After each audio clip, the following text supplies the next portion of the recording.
नमः।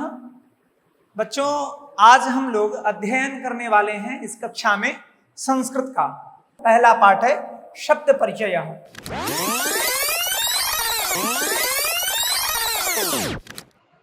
अगले प्रश्न पर चलते हैं। अगला इसके विपरीत रहेगा क्या?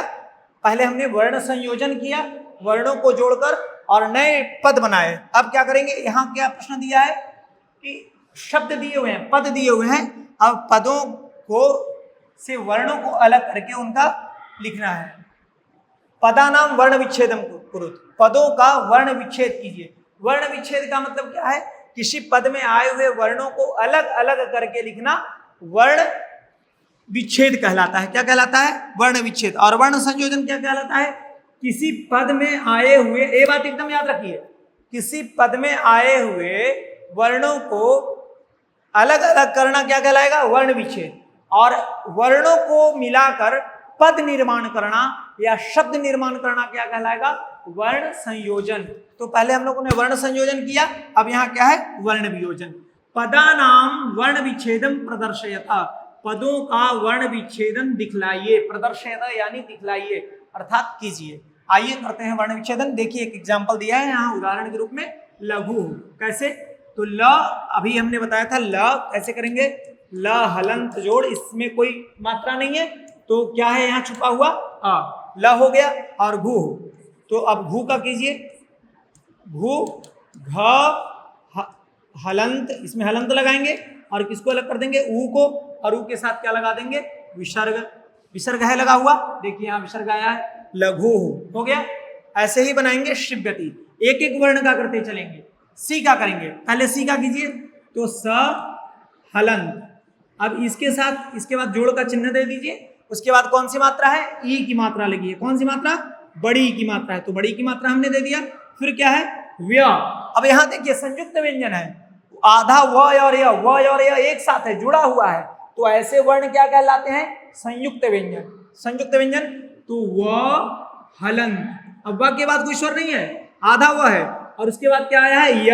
तो यहाँ स्वर देने की जरूरत नहीं है, क्या देंगे? य में क्या लगाएंगे? हलंत। और अ, इसके साथ कोई मात्रा अब आगे नहीं है, क्या है? यहाँ अ, शिव्यति। तो त हलंत और त के साथ मात्रा क्या है? ई। देखिए कुछ बच्चे यहाँ गलती क्या कर देते हैं वो आपको बताते हैं, मात्रा पहले लिख देते हैं, जबकि मात्रा कब लगती है? बाद में। जैसे ती है ना, तो इसमें छोटी की मात्रा यहाँ दिख रहा है पहले, लेकिन नहीं, मात्रा जब भी होती है तो कहाँ जुड़ती है?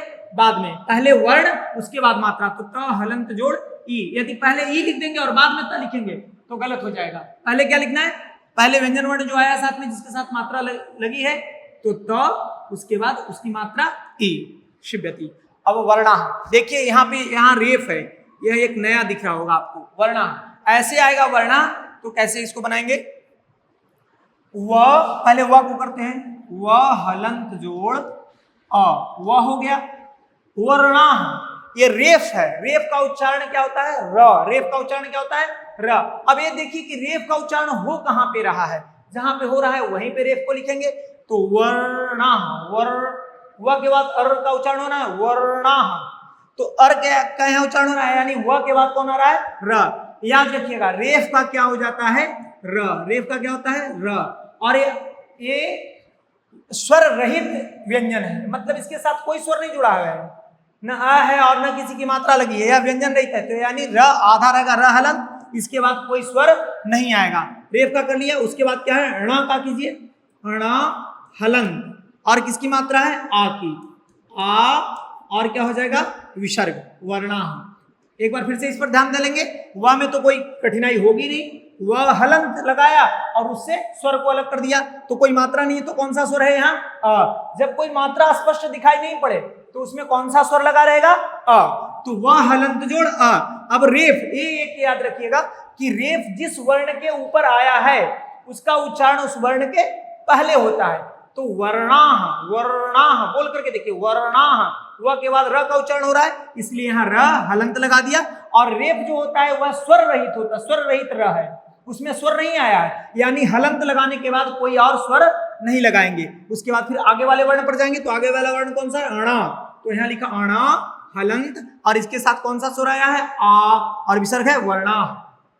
कंप्लीट है। आगे देखिए कुकुरऊ, बहुत आसानी से कर लेंगे, एक एक वर्ण करके करेंगे। जब एक एक वर्ण करके कीजिएगा ना तो आसानी से हो जाएगा। पूरा पर एक साथ सारे वर्णों को नहीं देखना, एक एक वर्ण करके देखिए। पहले कु को देखिए तो क हलंत जोड़ उ, कु, और आधा क है यानी क के साथ फिर किसका मेल है बेटा, आधा क, यानी क किसके साथ, क का ये द्वित्व व्यंजन हो गया।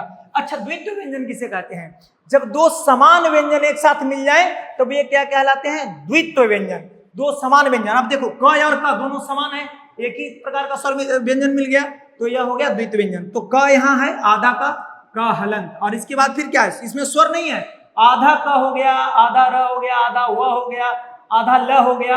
मतलब क्या है कि वहां स्वर रहित है, उसमें कोई स्वर नहीं, उसके बाद स्वर नहीं आएगा। तो क, इसके बाद स्वर नहीं आया, फिर क है तो क हलंत। अब इसमें दूसरे वाले इसका एक का तो यहाँ लिख लिया हमने, और ए वाला जो कु है इसका क्या है, क हलंत जोड़, इसमें कौन सी मात्रा है, उ, छोटा उ, और रऊ।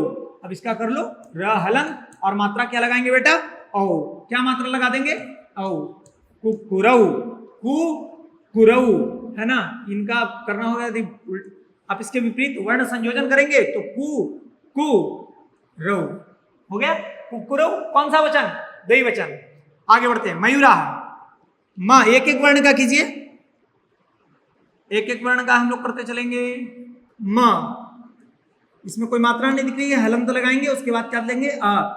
एक बात यहां ध्यान रखनी है, एक विशेष बात है, यदि व्यंजन वर्ण में आपने हलंत नहीं लगाया, गलती से हलंत यदि छूट गया तो आपका यह उत्तर क्या हो जाएगा, गलत हो जाएगा। इसलिए हलंत लगाना, जब व्यंजन से स्वर को अलग कर रहे हैं तो हलंत लगाना न भूलें। म हलंत जोड़ अ म हो गया, और यू यह हलंत जोड़, इसमें किसकी मात्रा है, बड़ा ऊ की मात्रा है, किसकी है, तो बड़ा ऊ दे दिया, और राह र हलंत जोड़ आह, मयूराह। क्या उच्चारण करेंगे, मयूराह। अब बालक है, इसका बनाएंगे ब हलंत जोड़ आ, बा हो गया, ल कब कीजिए, तो ल हलंत जोड़ अ, और क क्या हो जाएगा, क हलंत जोड़ अ, बालकः। कोई कठिनाई तो नहीं होगी, बहुत सरल है बच्चों, एकदम आसानी से हम सब सीख सकेंगे। ये आपका था क्वेश्चन नंबर 2, हम लोगों ने हल कर लिया।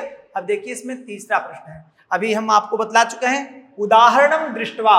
उदाहरणम दृष्टवा का अर्थ क्या है, ये निर्देश को अच्छी तरह से पढ़िए। निर्देश का आपको हिंदी समझ में आना चाहिए, क्योंकि प्रश्न इसी तरह से पूछे जाते हैं, है ना। इसलिए जो निर्देश लिखा है उन निर्देशों को आपको हिंदी भाषा में अच्छी तरह से समझना चाहिए।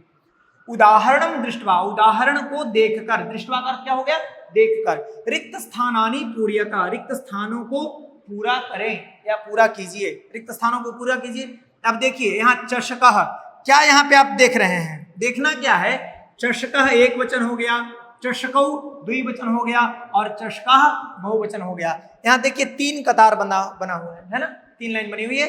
एक वचन का के लिए है ये लाइन, ये है द्विवचन, और यह क्या है, बहुवचन। तो जो शब्द जिस कतार में दिया है आपको उस शब्द का को तीनों वचनों में पूरा करना है। जैसे चषकः एक वचन, चषकौ द्विवचन, और चषकः बहुवचन। बहुत सरल है बच्चों, हम अभी पाठ पढ़ाते हुए आपको बतला चुके हैं। विसर्ग है ना, पहले में विसर्ग लगा दो, दूसरे में औ की मात्रा लगा दो, और तीसरे में एक वचन में विसर्ग अह, और द्विवचन में औ, और बहुवचन में आह की मात्रा हो जाएगी। अब वलिवर्धौ, यहाँ द्विवचन में दिया है, पहले एक वचन में रिक्त है तो एक वचन में बनाइए, क्या हो जाएगा, वलिवर्धः। क्या हो जाएगा, वलिवर्धः। द्विवचन में वलिवर्धौ, और बहुवचन में क्या हो जाएगा बच्चा, वलिवर्धाः। क्या हो जाएगा, वलिवर्धाः। देखिए क्या किया हमने, यहाँ पर बस विसर्ग लगा दिया एक वचन में, द्विवचन में क्या हो गया, औ, वलिवर्धौ, और बहुवचन में क्या हो गया, वलिवर्धाः, अ की मात्रा और विसर्ग। अब शूनकः, आगे वाला आसानी से बन जाएगा। शूनकः, इसमें क्या है, औ की मात्रा लगा देना, द्विवचन में क्या हो जाएगा, औ की मात्रा, शूनकौ। क्या हो जाएगा, शूनकः शूनकौ, और यहाँ आह हो जाएगा, शूनकाः। औ की जगह पर यहाँ औ की मात्रा, यहाँ आ की मात्रा और विसर्ग, शूनकाः। शूनकः शूनकौ शूनकाः, चषकः चषकौ चषकाः, वलिवर्धः वलिवर्धौ वलिवर्धाः, शूनकः शूनकौ शूनकाः। आगे आसानी से मृगाः, यहाँ बहुवचन में दे दिया। अब आपको एक वचन में लिखना है तो एक वचन में क्या करते हैं बेटा, मृगः, विसर्ग लगा देते हैं बस।